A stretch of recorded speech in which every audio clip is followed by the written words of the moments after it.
নমস্কার বন্ধুরা, মান্টিস লাইফ চ্যানেলে তোমাদের ওয়েলকাম। আজ থেকে 100 ডেজ আমি তোমাদের আমার লাঞ্চ থালি দেখাবো। ডে 1 ভেজ থালি দিয়ে শুরু।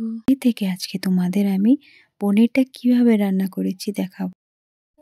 তিল সর্ষে দিয়ে পনিরের ভাপা করেছি। তিল সর্ষে কাঁচা লঙ্কাটা বেটে রেখে পনিরটাকে কিন্তু আমি হালকা ভেজে নিয়েছি।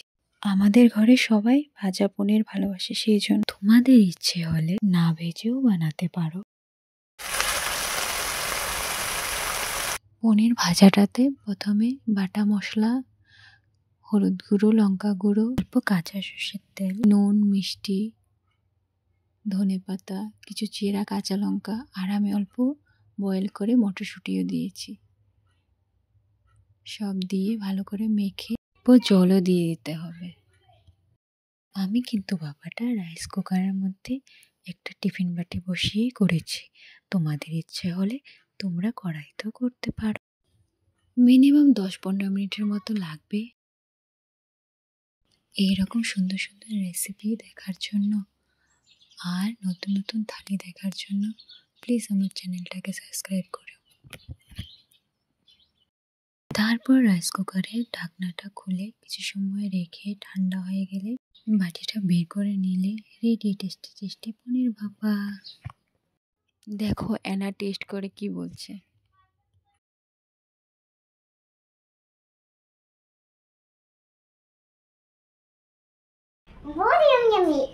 এখন দেখো ফুলকপি আলু মটরশুঁটির ভাজাটা একটু অন্যরকম ভাবে করেছি। তেলে হিং জিরে ফোড়ন দিয়ে টমেটো কুচি দিয়ে ওর মধ্যে কিছু চেরা কাঁচা লঙ্কা দিয়ে হলুদ গুঁড়ো, লঙ্কা গুঁড়ো আর আমার স্পেশাল নিরামিষ সবজি মশলা দিয়েছি। ভালো করে ভাজা ভাজা করে ধনেপাতা ছড়িয়ে দিলে রেডি। খুব টেস্টি হয় কিন্তু ফুলকপি আলু ভাজাটা।